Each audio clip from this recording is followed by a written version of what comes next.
Rakshabandhan pics, अब ये क्या प्रोड्यूसर साहब के बहाने हैं, मन करता है कि जितने स्टॉक पिक मिले कम है, तो ये ट्रेडिंग के आइडिया देते थे। आज अपन ने सोचा 1 साल के पोजिशनल ट्रेड्स बढ़िया बढ़िया एक्सपर्ट से लेंगे। मानस उसकी तैयारी करके आइएगा। अरे ये बताओ, आपकी सिस्टर है क्या कोई? बिल्कुल, मेरी कजिन तो सिस्टर। आपने कभी स्टॉक गिफ्ट करा है क्या? और सिस्टर खुशी खुशी नहीं कि आप डाटा आपको कि पैसे नहीं दिए हमको? नहीं नहीं, कभी भी नहीं दिया। और कभी स्टॉक में रिकमेंडेशन भी नहीं दिया। केवल स्टॉक देने की बात नहीं है, रिकमेंडेशन भी नहीं दिया, क्योंकि मेरी कोई भी सिस्टर स्टॉक मार्केट में ट्रेड नहीं करती है, फिलहाल के लिए, जितना मेरे को पता है। तो फिर प्रोड्यूसर साहब क्यों कहते हैं कि बहनों को स्टॉक दे दो? ये सब कैश इकोनॉमी में बिलीव करते हैं। कोई शेयर पर नहीं चाहिए। अप्रोच बदलने की जरूरत है, इसीलिए हम रक्षाबंधन पिक लेकर आएंगे आज के 8 बजे के शो में। बढ़िया सा एक्सपर्ट के साथ वो चर्चा होगी। खैर मानस, थैंक यू सो मच सुबह सुबह जुड़ने के लिए, हमारी मदद करने के लिए। बढ़िया सेटअप समझा दिया मानस ने, बढ़िया सा अप्रोच है मार्केट्स को लेकर। अब हर्षदा के पास चला जाए आज के सारे इंपॉर्टेंट स्टॉक्स न्यूज जानने के लिए। Harshada, good morning. Good morning Ashish. और result season over, back to basics. लेकिन कुछ इंटरेस्टिंग डेवलपमेंट्स है। देखिए, एक रिपोर्ट पीटीआई के हवाले से आई थी कि भारतीय सेना ने तकरीबन 6,500 करोड़ का एक टेंडर जारी किया है। 400 हॉवित्जर तोप खरीदना चाहते हैं। ये प्राइमरीली आर्टिलरी यूनिट्स के लिए अक्वायर की जाएंगी। तो 155 mm की 52 कैलिबर वाली टोड आर्टिलरी गन्स के एक्विजिशन के लिए 6,500 करोड़ का टेंडर जारी किया गया है। अब इसमें टोइंग व्हीकल भी शामिल होगी। कुछ नाम सामने जो उभर कर आए हैं जो इस दरअसल टेंडर में पार्टिसिपेट करेंगे, उसमें भारत फोर्ज है, एलएनटी है, इनफैक्ट अदानी का डिफेंस बिजनेस है, और ऑर्डिनेंस फैक्ट्री के हाथ कुछ ऑर्डर्स लगते हुए दिखाई देंगे। लेकिन क्लियरली हमें फोकस करना है भारत फोर्ज और एलएनटी के ट्रेड्स पर आज इस खबर के पर्सपेक्टिव में। और इसकी प्रोक्योरमेंट एक लॉन्ग स्टैंडिंग रही है।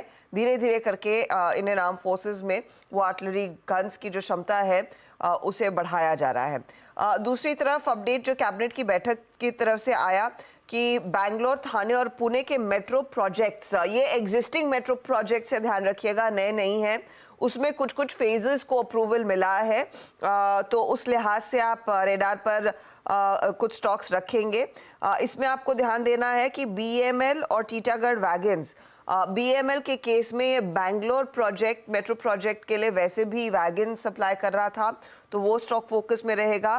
टीटागढ़ फोकस में रहेगा क्योंकि मेट्रो रेल प्रोजेक्ट्स के साथ इनका पहले से करार है, तो उनके हाथ वो और ऑर्डर्स मजबूत होते हुए दिखाई दे सकते हैं। दूसरी तरफ 2 एयरपोर्ट्स के नवीनीकरण की भी बात हो रही है। एक बागडोगरा का एयरपोर्ट, अगर आप नॉर्थ ईस्ट जाना चाहें तो बागडोगरा एक विंडो है सिक्किम, दार्जिलिंग, सिक्किम एक्सेट्रा के लिए, तो वो एयरपोर्ट इंपॉर्टेंट रहेगा। और उसके लिए दरअसल कल्पतरू प्रोजेक्ट्स के हाथ वो ऑर्डर पहले ही लग चुका है, तो वो स्टॉक आप रेडार पर रखेंगे। और बिहार के भीता में भी वो एयरपोर्ट बनेगा। आई एम नॉट श्योर ये कॉन्ट्रैक्ट किसके हाथ है, लेकिन बागडोगरा के कॉन्टेक्स्ट में वो कल्पतरू प्रोजेक्ट्स इंपॉर्टेंट स्टॉक रह सकता है। एयरपोर्ट्स की बात कर ही रहे तो जीएमआर एयरपोर्ट आप रेडार पर रखेंगे, जहां पर पैसेंजर ट्रैफिक जुलाई के महीने का जो डेटा कह रहा है करीब 7.7% तक का इजाफा देखने को मिला है। 1 करोड़ के पार निकलता हुआ आंकड़ा। घरेलू पैसेंजर ट्रैफिक में भी करीब करीब 7% तक की वृद्धि देखने को मिली है, लेकिन इनका इंटरनेशनल पैसेंजर ट्रैफिक ज्यादा बढ़ता हुआ दिखाई दिया है, 9% प्लस देखने को मिला है। एयरक्राफ्ट मूवमेंट इनके एयरपोर्ट्स पर करीब 6% के आसपास रहा है। एस्कॉर्ट्स कुबोटा ने दरअसल एक एक्सपेंशन प्लान कर रहे हैं, उसके लिए ग्रीनफील्ड प्रोजेक्ट सेटअप करेंगे। उसके जमीन अधिग्रहण के डिटेल सामने निकल कर आए हैं। तो यूपी सरकार को इन्होंने एक प्रस्ताव सौंपा है, जहां पर एक नया प्लांट दरअसल उत्तर प्रदेश में लगाना चाहते हैं। प्लांट पर कंपनी करीब 4,500 करोड़ तक का खर्च करती हुई दिखाई देगी। इस पर्टिकुलर प्लांट से करीब 10,000 करोड़ की रेवेन्यू आगे जनरेट होने के डिटेल्स कंपनी ने प्रेस रिलीज में शेयर किए हैं। आपको ध्यान ये रखना है कि कंपनी की इस समय जो मौजूदा कैपेसिटी है, जिसमें ट्रैक्टर और इंजन शामिल है, वो करीब करीब 1.7 लाख यूनिट्स की है। इसे बढ़ाने पर जोर दिया जाएगा। इस समय कंपनी रफली 66% यूटिलाइजेशन पर काम कर रही है। वो टॉप अप करेंगे तो और कैपेसिटी की ज़रूरत होगी, और फिर उस नए प्लांट की भी ज़रूरत उभरती हुई दिखाई देगी।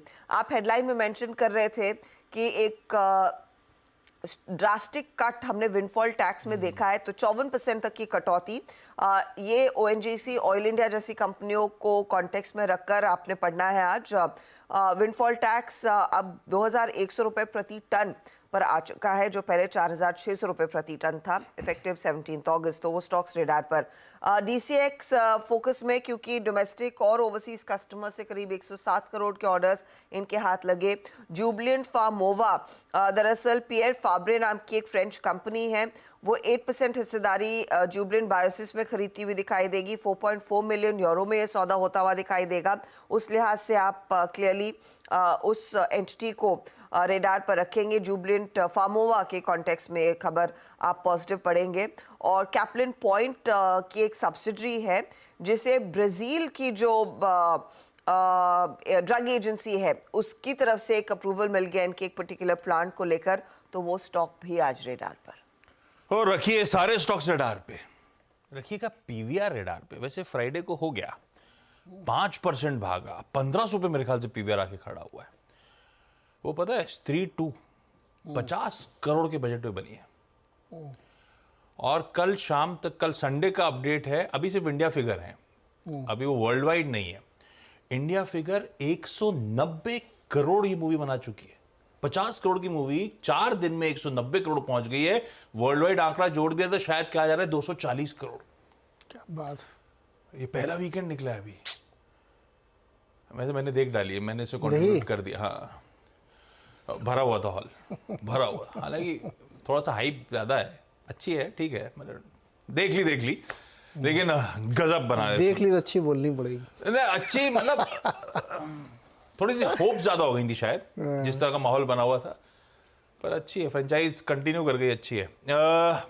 रखिएगा पीवीआर, लेकिन ध्यान रखिएगा फ्राइडे को ऑलरेडी हमने प्रीएम्प्ट कर रखा है, क्योंकि 15 अगस्त को रिलीज हुई थी, थर्सडे को, तो लोगों को पता चल गया था।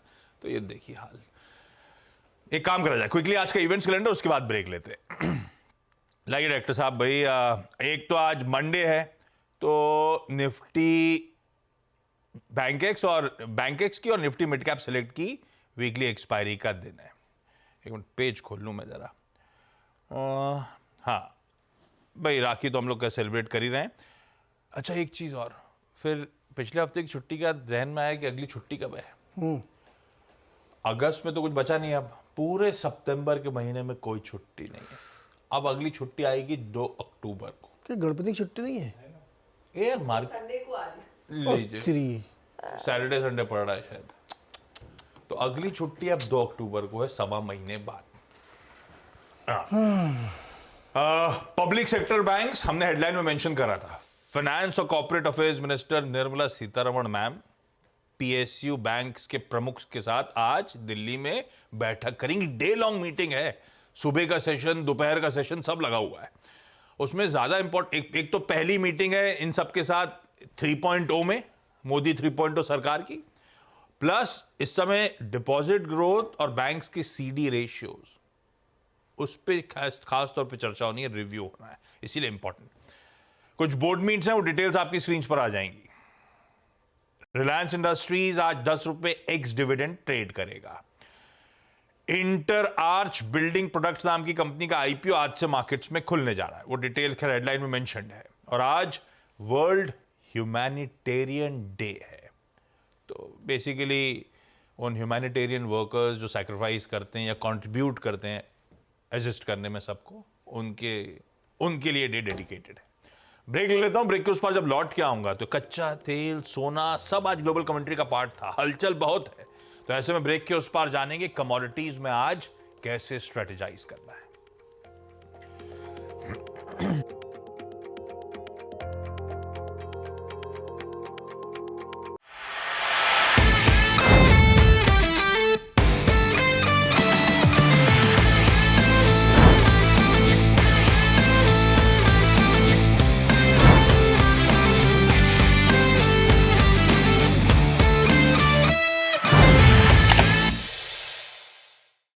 बता दें कि मनी कंट्रोल पर दिए गए विचार एक्सपर्ट्स के अपने निजी विचार होते हैं। वेबसाइट या मैनेजमेंट इसके लिए उत्तरदायी नहीं है। यूजर्स को मनी कंट्रोल की सलाह है कि कोई भी निवेश निर्णय लेने से पहले सर्टिफाइड एक्सपर्ट की सलाह लें।